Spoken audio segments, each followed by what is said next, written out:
In the early days of maritime travel, large creatures sailed over the ocean waves, their unblinking eyes ever vigilant to dangers just beyond the horizon. At the bow was the ship's figurehead, either a ramping red lion or a plain white bust, or a shield, or some allegorical figure suggested by the name of the ship. The sailors took great pride in keeping it in good repair. John Masefield, Sea Life in Nelson's Time. Most of us are well aware of the intriguing existence of figureheads, which are essentially the large ornamental structures, vivid paintings, and even real human heads that were originally placed on the bows of ships before being ultimately substituted for more symbolic representations. Common examples of these figureheads include the enchanting mermaids or other curvaceous women, powerful-looking men, ethereal angels, magnificent horses, fearsome dragons, and the list goes on and on and on. These striking figures have historically been said to embody the very spirit of the ship, provide a sense of protection for those aboard, and assist with the very specific goals depending on the form the figurehead would take. Since their fascinating inception in ancient times up to the present day, each unique figurehead has held and continues to hold deep symbolism and meaning. But it is important to note that not all of them have been full, intricate carvings. Some of the earliest sea-traveling peoples, including the Egyptians, Indians, Phoenicians, Greeks, early Romans, and Chinese, have built their vessels and adorned them with the large painted eyes on the bow, the front of the ship, to serve a myriad of mystical purposes. My name is Renee. Thank you for listening to the Archaeology Podcast. Let's take a detour into the eyes on the waves.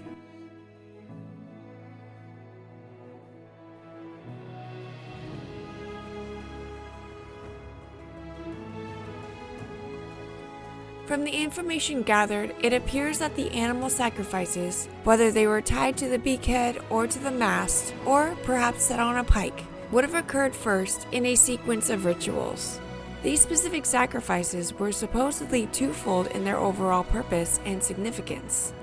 Firstly, sacrifices to the gods were a common occurrence in the ancient world, like in the case of Iphigenia, who was sacrificed so the Greeks could get to Troy, as people firmly believed that maintaining good relationship with deities was essential. No one wanted to upset or anger the powerful beings that controlled their fate and fortunes.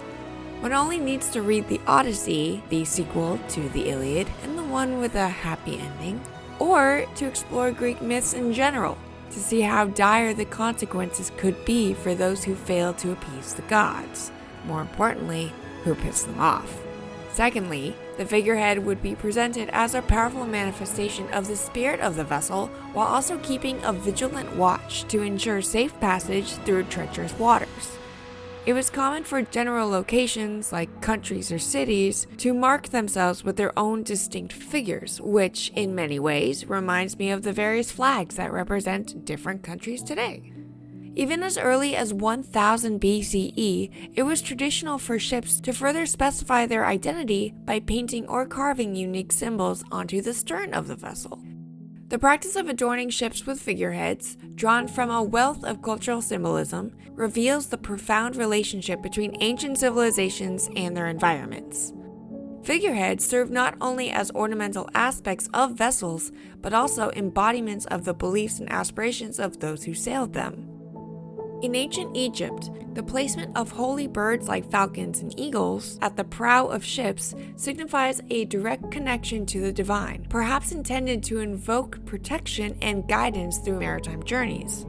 This concept of using the natural world symbols continued through cultures such as the Phoenicians, who turned to the majestic horse to represent both vision and swiftness, attributes necessary for success in seafaring trade. The Greeks, with their boar's head figureheads, emphasized a combination in qualities: acute perception, ferocious reaction, and the readiness to confront threats. Similarly, the Romans, with the centurion's representation, projected an identity asserting their dominance on the waters through their prime fighting quality. These carvings served as totems of courage and skill. Transitioning to the Middle Ages, William the Conqueror's ship, illustrated in the Bayeux Tapestry, showcases the lion on top of her bow, symbolizing strength and majesty, setting a tone of leadership and power for those that would follow in his wake. By the 13th century, the evolving preference was for the swan as one of the favorite figureheads.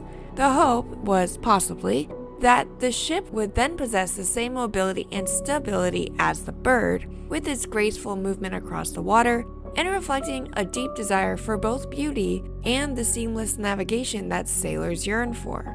Danish ships embraced figures like the dolphin and the bull, while the serpent became a favored motif in Northern Europe, with the Vikings embodying elements of mystery and protection. As Vikings are hugely known for their seafaring activities, trading, raiding, rotting, Viking longships are renowned not only for their impressive engineering, but also for their intricately crafted figureheads. These pieces, often depicting animals or mythical beings, served both an aesthetic and symbolic purpose, and reflected the beliefs and values of the Norse culture. The griffin ship's figurehead, depicting a beast swallowing a man, exemplifies how these carvings represented the vessel's spirit as well as its name or the owner. The most iconic Viking figurehead is the dragon. It was often depicted with fierce-looking jaws and scales. These figureheads were believed to fend off evil spirits during sea voyages. The dragon symbolizes strength and resilience, embodying the warrior spirit of the Viking people. It was thought that dragons could breathe fire, thus offering protection and courage to those who ventured into the unknown. Another common design features serpents, such as Jormungandr, also called the Midgard serpent from Norse mythology. These figureheads represented danger and the formidable forces of nature. The serpent's presence signified that the ship was not just a vessel of transportation, but a carrier of warriors ready to confront challenges. The spiral shape of these figures often suggested the cyclical nature of life and death, aligning with the Vikings' deep respect for the natural world.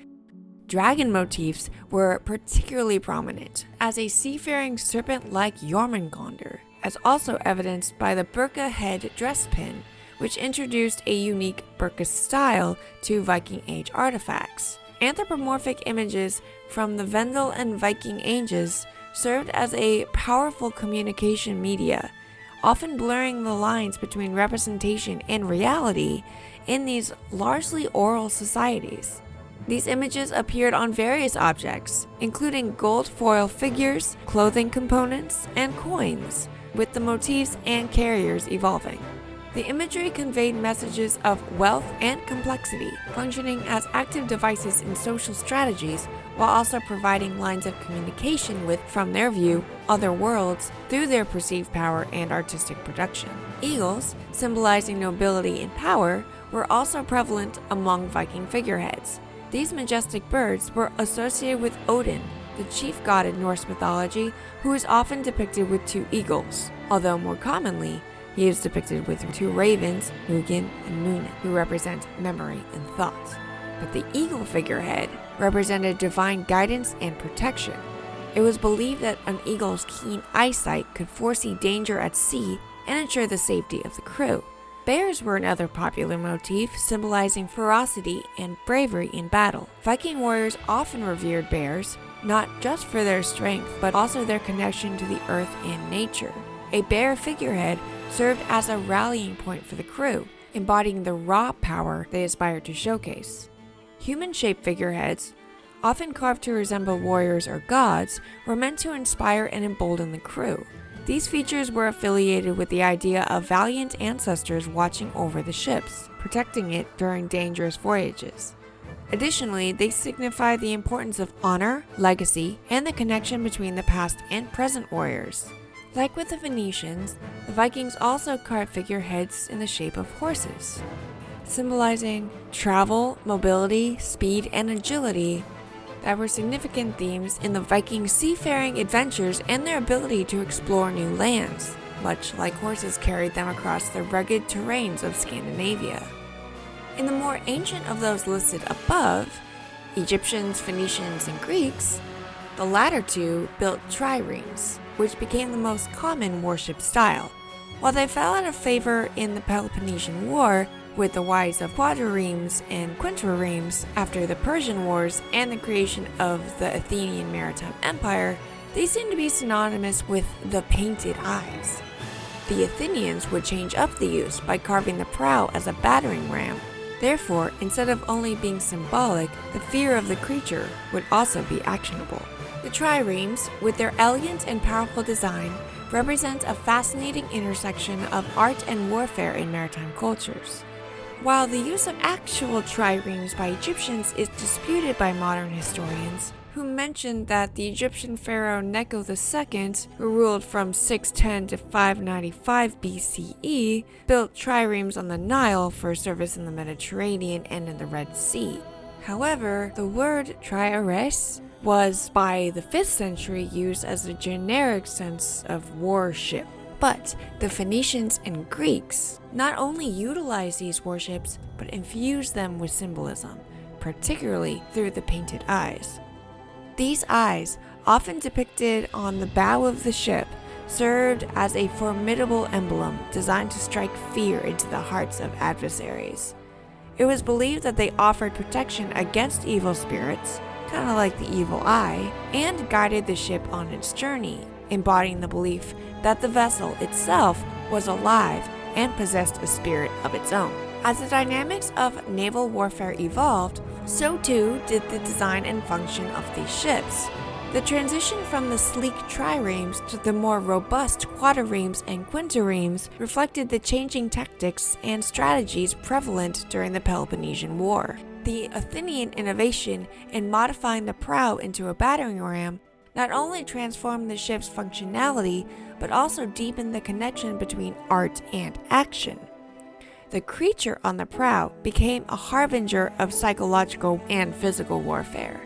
It wasn't just the decorative element, but a radical assertion of power and dominance on the battlefield.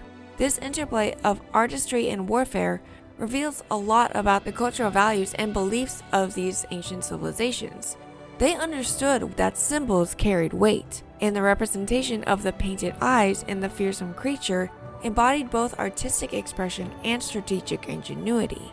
By examining these maritime marvels, we uncover not just the evolution of naval technology, but also the profound way in which art has the capacity to influence, protect, and instill dread. What looks to be the case, pun completely intended, is that no matter what style of ship, the eyes were of use. Merchant ships for protection, warships for fear, and both or any to honor the gods. Venetian ships included eyes that were intended to help the ship see and to frighten enemies, as well as the horse's head to honor their god of the sea, Yam.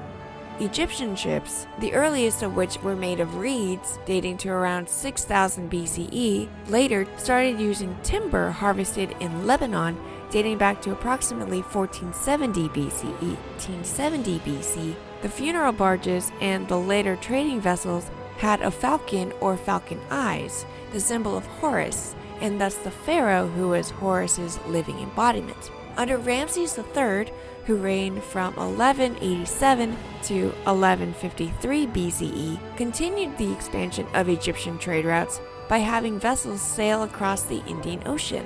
All of these trade routes would grow over time and eventually become the long maritime Silk Route, with stops ranging from Rome to China and even southern Japan.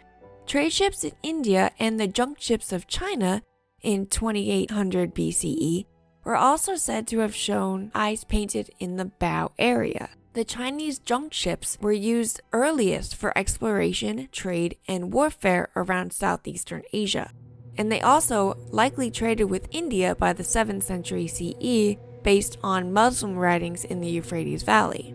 The small jumps in between countries eventually created a large leap that may have been fully connected by between 1500 and 1000 BCE. Chinese junks played a crucial role in maritime commerce for over 2,000 years, providing cheap transport in areas on rivers and coastline areas that lacked modern infrastructure or where other modes of transportation were inadequate or prohibitively expensive. These vessels varied greatly in size and design, from small river craft to the large ocean-going ships capable of long-distance voyages all the way to India. These vessels served as the primary means of maritime trade for the Southeast Asian kingdoms until the arrival of Europeans in the 16th and 17th centuries.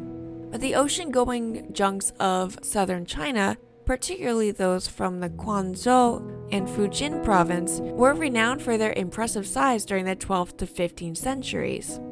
Contemporary Chinese, Arab, and European sources describe these ships as being very big and like houses, with sails resembling great clouds in the sky. Despite the introduction of steam and motor shipping, junks maintain their significance in China's transport system, especially during periods of modern vessel shortages.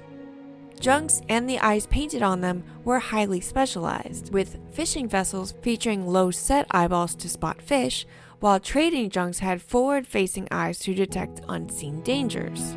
Traditionally known as the Eye of the Wind or Eye of the Sea, these painted eyes were believed to ward off evil spirits and ensure safe passage through the treacherous waters. This practice reflects a deep-rooted connection between maritime culture and spirituality in ancient Chinese beliefs. By giving the boat a visual soul, sailors invoke divine intervention, seeking favor from the protective deities while navigating the vastness of the sea. This symbolism represents safety and also highlights the junk's role as a continuous living sentinel of maritime tradition, which also carried stories and legends across the generations. And how would a talk about figureheads be complete without discussing the Maori of Aotearoa, or New Zealand? The Maori waka, or canoe, also has a figurehead called a pakoko or tete. The figurehead is often carved with a defiant face, often with a protruding tongue and outstretched arms.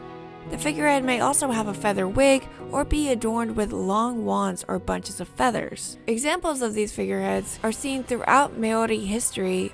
Maori from Aotearoa had the figurehead of the god Tumatauenga, who is the god of war, warning his brother, who is the god of the sea, that humans are crossing his domain. Or a carved male head with traditional male tattoos, or moko, from the prow of the waka, or on a fishing canoe with a tiki head with a thick tongue with the curved and spiral patterns around the mouth, which likely also would represent moko, and the eyes were once inlaid with iridescent shells. The waka itself is a symbol of Maori history as navigators, voyagers, and innovators. It also represents commitment and teamwork.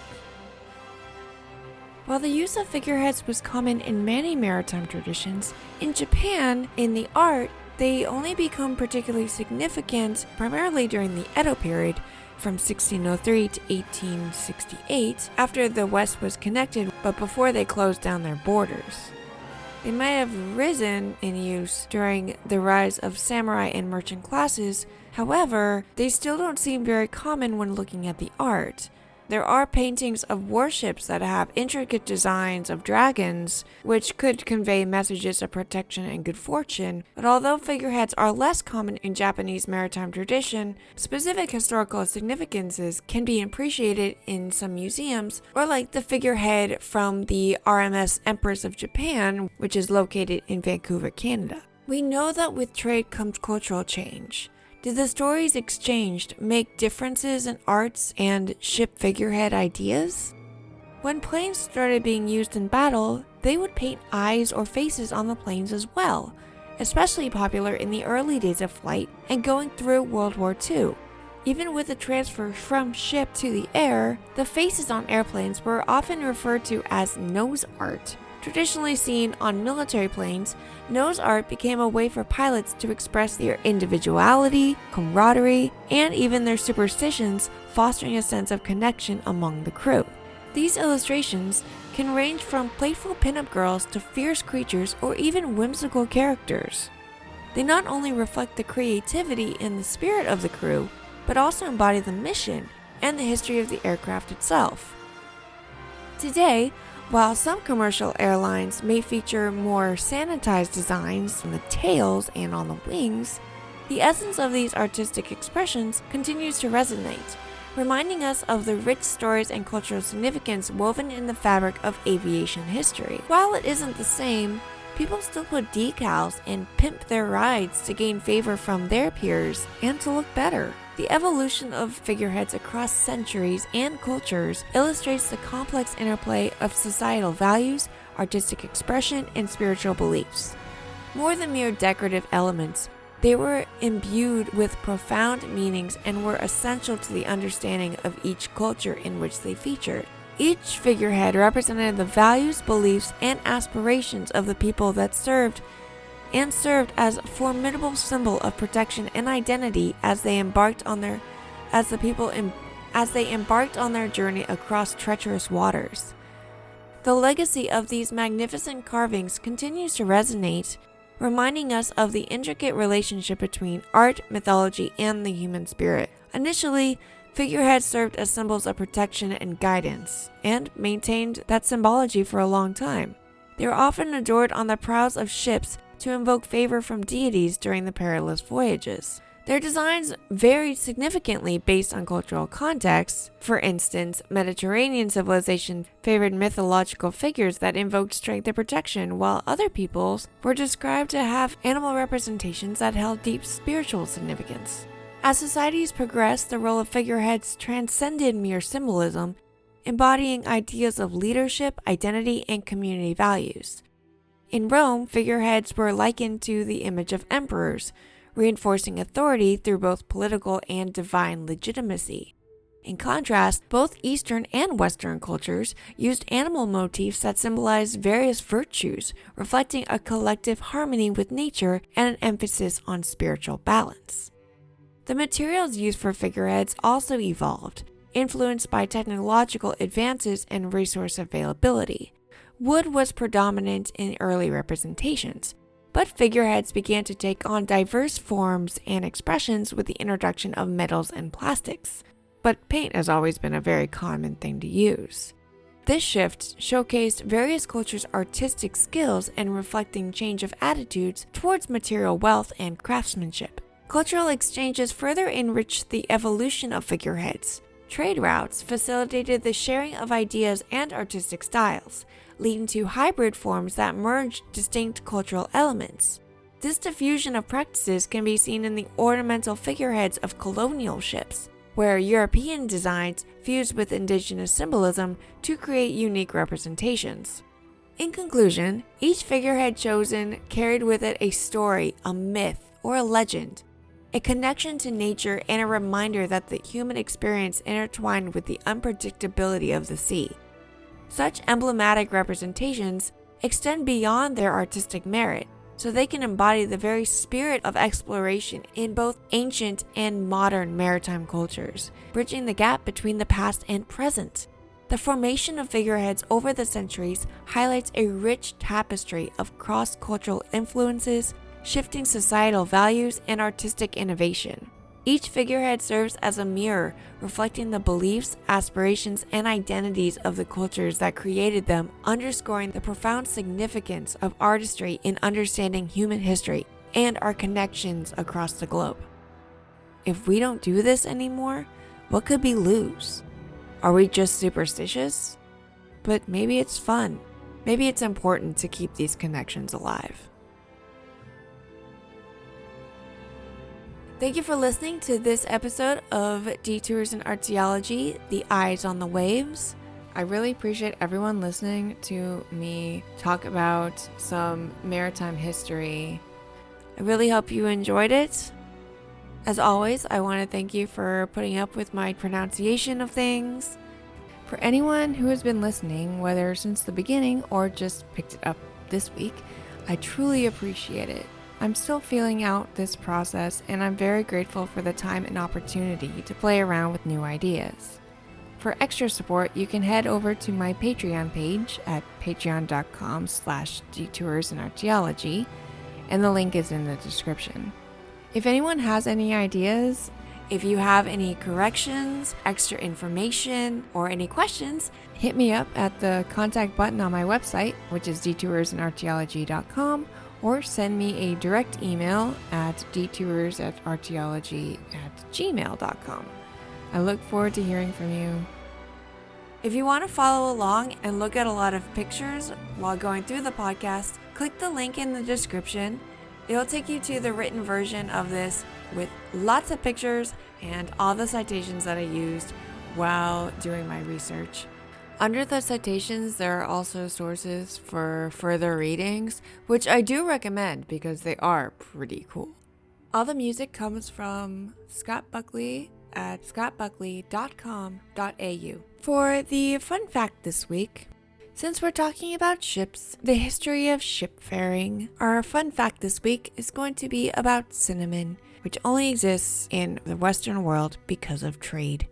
The warming spice is native to Sri Lanka, Myanmar, and India, but merchants started selling the spices in Europe, Asia, and Africa as far back as 3,000 years ago. Because it wasn't really known about in these traded regions, spice traders capitalized, could hike up the prices, and say it could be used for anything, making it considerably and seemingly rare, as they also said collecting it was a dangerous task thanks to winged creatures that lived in the trees and protected the bark. By some 5th century accounts, angry winged creatures used it as a nesting material.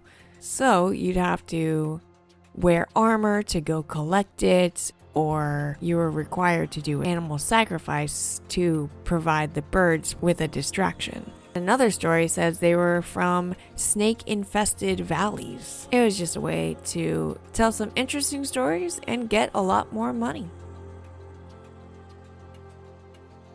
If you have any random facts you want to share, please do, and I will share them with everyone else, and you'll get a shout out.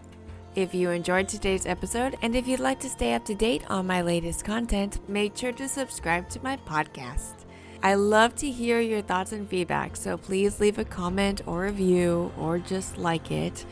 Please rate and review, that would be extremely helpful. Your support means the world to me and helps me continue sharing these incredible stories. So stay curious and stay inspired. And until next time, keep taking those detours. Thanks again.